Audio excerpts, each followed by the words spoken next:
Alright, Ray.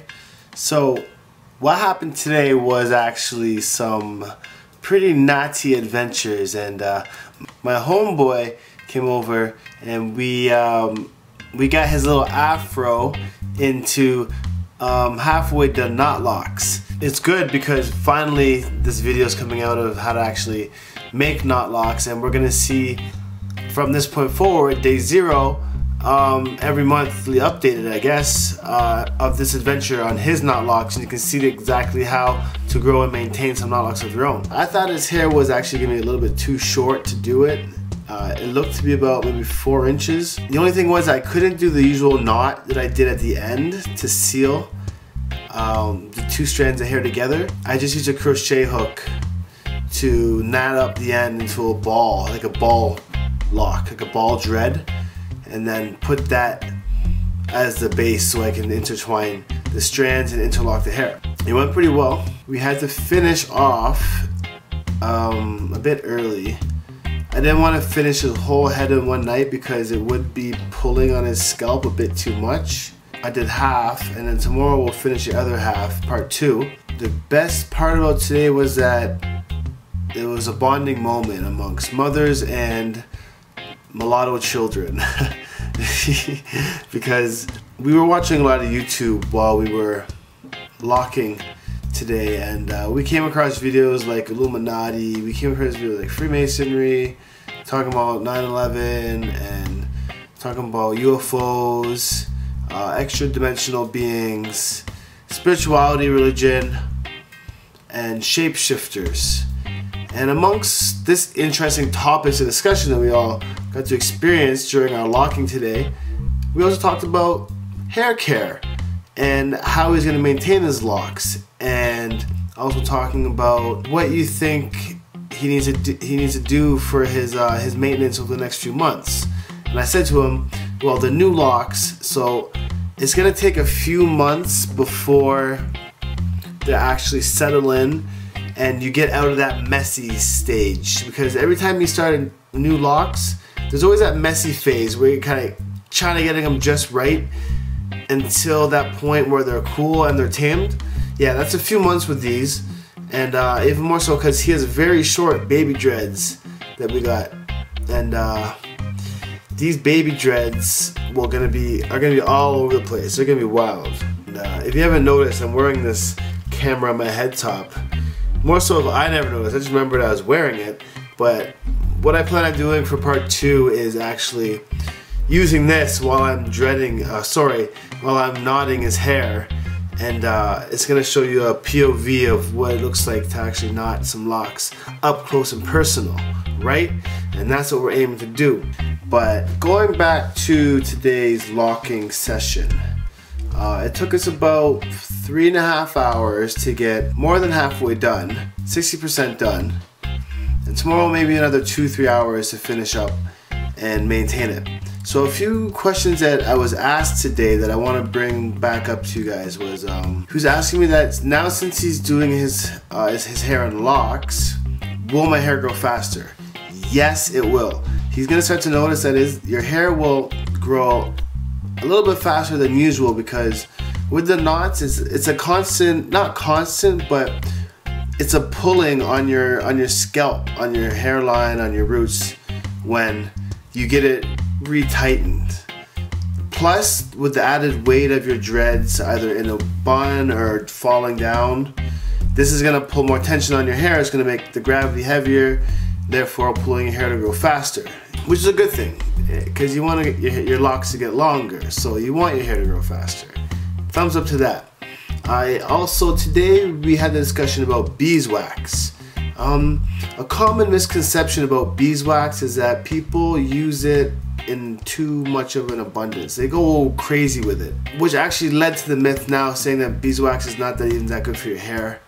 And I met a guy today. What's gonna happen is that he used beeswax in his hair, but I was telling Anton today that you don't really need beeswax in excess, but a little bit would have been nice today to seal the ends of the locks that I was working on. So hopefully they bring some around tomorrow and we can seal the rest of the locks in. But That was the only thing about beeswax. But the bad thing about beeswax is that it sticks in your hair too much. So if you're constantly palm rolling beeswax into your locks, it gets really stuck in there, and then you can't get it out. And like, especially when your dreads will get hot, like in hot water, when you're washing them, it melts the wax in there. But say that the wax was in there for time before, and then you got dirt in your hair. The dirt stuck in the wax stuck in your hair. Now you're melting the wax into your hair, therefore leaving the dirt to be stuck in your wax and melting your big knot locks. You see where I'm going with it, right? It's a health thing. But I didn't use any. Tomorrow we'll use a little bit. Part 2. Also, today we were talking about how creating knot locks is actually a little bit damaging to your hair, in the sense that all in all, interlocking is the dreaded, I'm actually use the word in proper sense, dreaded root flipping technique that a lot of people are against in the dreadlock society. And this is why I say that these are not dreads, they're locks of knots. These are not locks, they're knots. And that's what knotlocks are. So all in all, that's the case. And you gotta understand, if you're looking to get knotlocks, you gotta understand the consequences. Not the consequences, but like, you know, the repercussions of your actions. And basically what I was saying is that when you flip your hair through your root, when you're interlocking, it leads to some of your roots coming out of your head. So you get to see like the white tip of your hair will come out because you pulled out of the root. And that's ultimately bad for your head because it causes stress, and you're pulling your hair out. So what you do notice in like a lot of African American women, when they get their hair excessively braided or they get their hair excessively interlocked all the time, it starts to wear and you start to go balding. And this is especially the fact if you're a man and you're already balding and you have dreads and you interlock, it will probably enhance the process, because like I said, your hair is growing faster when you have locks, not locks, because of the pressure and the tension on your head. So same ways, if you're balding naturally already and you have these, it's gonna enhance the process. But as I was saying to Anton today, is that luckily our mix, we're both Jamaican mixed English, born Canadian, and we have really thick hair. So not to say like we don't really have an issue about going bald. So it's like, that's what I'm saying, you can choose to see if you can withdraw the consequences of interlocking.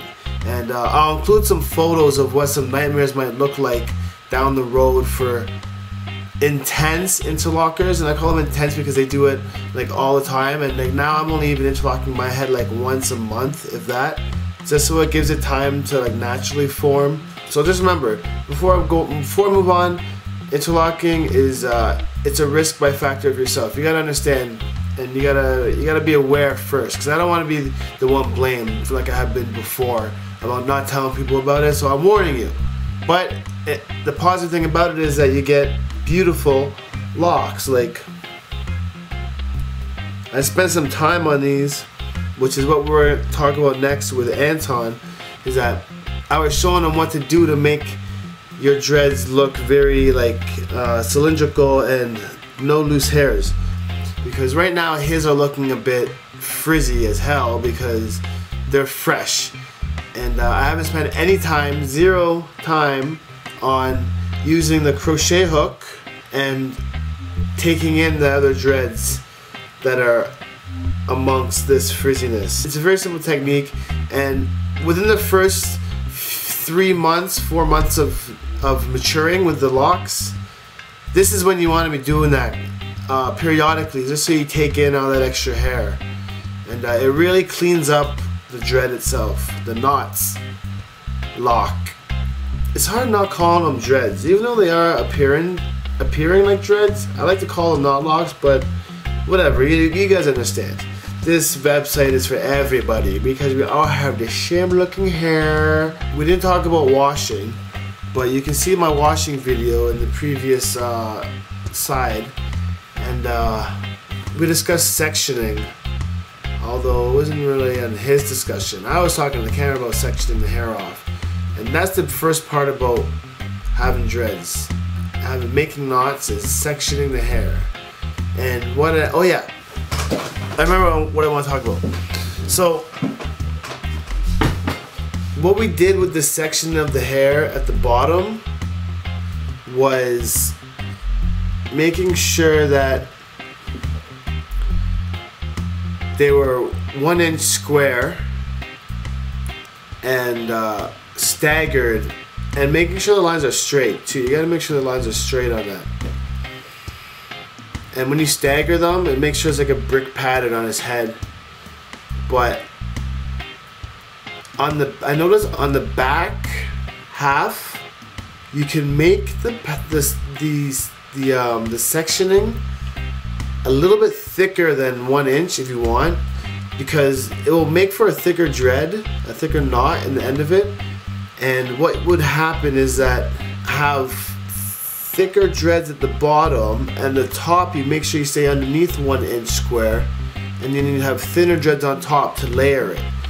And that is actually gonna work out to be pretty well, and I'm glad that happened, and I'm glad that I did that. So we'll see now that I'm gonna finish the top part in part 2. I'm gonna make them a lot thinner so that it looks like it has more dreads than what he actually does, but the bottoms will be coolio, if you get what I'm saying. Stay tuned, and I love you guys still. Keep on sharing and subscribing, it helps a bunch. And remember, these are not locks, they're knots. Peace out.